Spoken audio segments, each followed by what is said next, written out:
Hi, I'm Natalie Pereira, Deputy News Editor for The Saint, and I'm here with Josh Stevens, who is currently a candidate for Association President. Thank you, Josh, for joining us. No worries, it's lovely to be here. So please tell us a bit about yourself and why you decided to run for this position. So over the past year and a half, I've been working heavily with the societies and subcommittees with the union. I've been working to produce shows, I've been treasurer for the Comedy Society, and most proudly I've been working as the head of publicity for the Saints LGBT and working with all of their wellbeing initiatives and their social initiatives as well. And as I came up to graduation, as that becomes more apparent reality, I decided that I had more to give to the union, and I had a lot of ideas which I think could really benefit students in the future, having learned from what I've struggled with over the past couple of years, and particularly in terms of access and accommodation and finance and things like that. So really it's just kind of been a point of acknowledging that I have a lot to give, and I'd really love to stay here for another year and actually help out more people. So. You mentioned in your manifesto your experience with public speaking and negotiating through these various committee roles. Mm-hmm. How do you think this will support you in your role as Association President?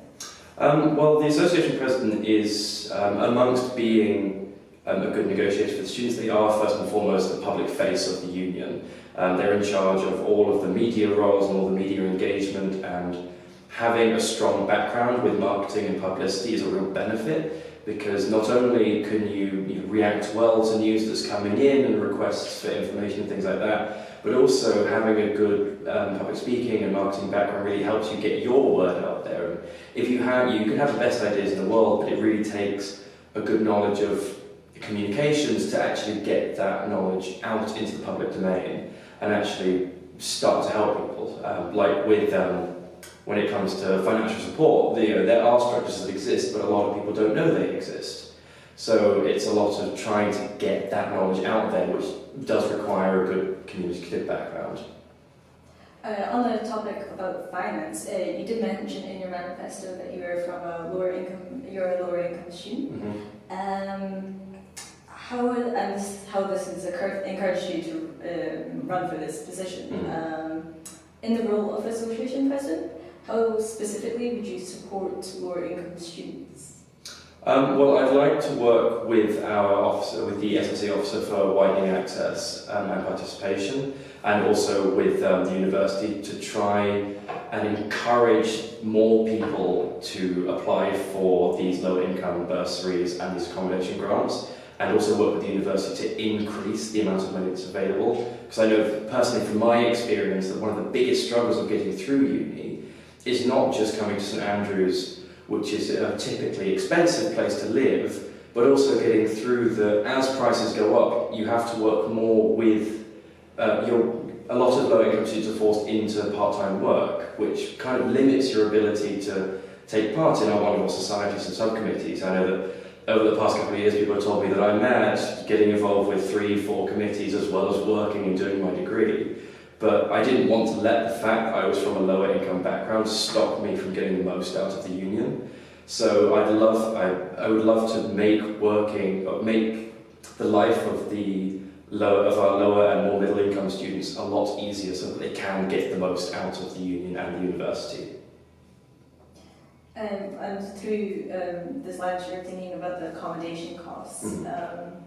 And on the topic of that, how specifically would you work with the residential business services to reduce the costs and make the accommodation more affordable for students? Well, I'd like to do a lot of work with them to make, because it's hard trying to communicate with residential business services, because obviously they need to make money to support their own, the business themselves. They need to earn money to actually support, to get these places running. They can't run on nothing, and the money has to come from somewhere. But there needs to be a line to say, increasing these prices ever more, especially with Albany Park going up to commission, really does limit the ability of a lot of students to get the most out of, get the most from their loans and get the most out of their time here. So I'd like to work with them to see if they can't lower it, at least stop it rising whilst we go through these turbulent economic times with Brexit and all this stuff, and whilst student loans are likely not to go up. I want to make sure that accommodation doesn't continue to go up regardless.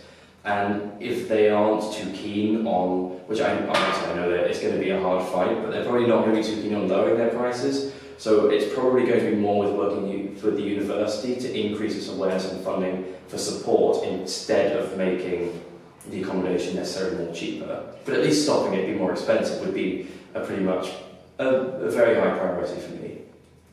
And all of these manifestos and these manifesto policies and priorities, do you have a strict time framework in mind for when you would like to accomplish them or adhere to? Well, obviously, most of the finance stuff doesn't really come into effect until February of each year. So in terms of making the finance more available and making the support more available to the students, it would certainly be a priority to get that in place and far more public by the time the next cohort comes along to apply, because obviously we've already gone through the application cycle for this year. So certainly getting that in place for the cohort of 2020 to 2021, which is a scary thought considering I came here in 2016. But certainly getting that in place for February would be an absolutely fantastic job. How realistic that is obviously depends on how willing the university and residential business services is to cooperate with that. Obviously there's a lot of, it's going to be a difficult financial year for the university, obviously with the fire, with the biochemical sciences building, with the biomedical sciences buildings obviously. Finance is in a tricky situation, but getting that in place for February would be a fantastic achievement. And then also working with our estate agents for the next year of private housing to ease the private housing process for the next year to come along, because obviously this year it's been in the past, you can't change the past, but I'd say next spring would be a fantastic time to get that done by. And you speak of this previous year and the work that's been done. In terms of the current association president, what have you appreciated that she's done this past year, and what would you have done differently? I think the current association president has done a fantastic job when it comes to getting students more involved with local politics and with union politics. The drive to get more people registered to vote has been a fantastic achievement, and I've really appreciated seeing more people get involved and more people get involved with council, for example. We've doubled the amount of student representatives we have on the community council, which is a fantastic achievement on behalf of the union. In terms of what I might have done differently, I would have suggested possibly making this work more transparent to our students. There's still a lot of students out there who don't really know what the union does, and there are means to find out. Obviously the union website is very comprehensive, but a lot of people aren't going to, when they've got degrees and they've got other things to do, they're not going to spend their time digging through union websites to find out what everyone's doing. So perhaps trying to increase the publicity across Facebook, across emails, that probably would have been something I would have done differently over the past year. Thank you. And your experience in committee roles such as LGBT and treasurer for the Comedy Society, do you feel that these advance you as a candidate and make you perhaps set you apart? I think it gives me a good background of information for how the union operates. Being able to work alongside our subcommittees and societies and understand their different relationships with the sabbatical officers, and particularly with how councils work and how the motions are formed and how they're passed and the timescales of that. I think that knowledge is really useful to being able to determine exactly how realistic and basically how realistic these policies and these goals can be.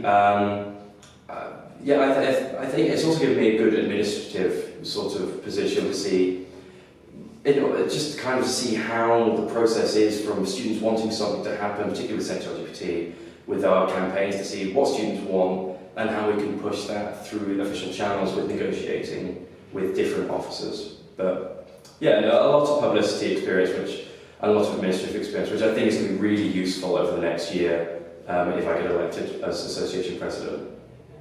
And this is all on a regional level, but under a national representation, how do you plan on working with other students' associations to lobby national governments? And are there any policies or issues that you are thinking about prioritizing? So on a national level, I'd really strongly prioritise strengthening the union of our sabbatical officers with our non-NUS universities. Obviously, St Andrews isn't a member of the NUS, and the NUS does a good job at trying to represent the issues of students when it comes to finance and funding and representation, but when you're not a part of the NUS, you can often find that your voice isn't being heard. So I'd love to work with particularly the sabbatical officers of Glasgow and Dundee, who are both non-NUS universities, and then with the other NUS universities in Scotland to prioritise the effects of, unfortunately, the horrible B word, which is Brexit, that's coming up. I know that there are a lot of students, particularly in sciences, who find that they love being here with the uncertainty when it comes to Brexit and possibly a Scottish independence referendum. They don't know how that's going to affect their studies. There are people who might have lived in this country for 10 years, but because their passport is registered in another country, when it comes to spring break, if they leave, they don't know if they're going to be able to come back. And obviously that's very short term, which is probably less able, if I was elected, I would probably have less ability to work and bother with that because it is so short term in the next 4 weeks. But the possibility of a second independence referendum is more likely, so I'd want to make sure that there are long-term kind of safeguards in effect to say that if you're in a course that you're not going to have your fees triple by suddenly finding you're now suddenly an international student, or you're not going to have anything disrupted with your studies, and ensure that the Scottish Government is doing what they can to protect the rights of the students. Well, thank you very much, Josh. Thank you for joining us. Is there anything you wish to say? Well, I'd just love to say that I'm a strong and experienced negotiator, and I basically love to help make your university work for you over the next year. So, thank you very much for having me.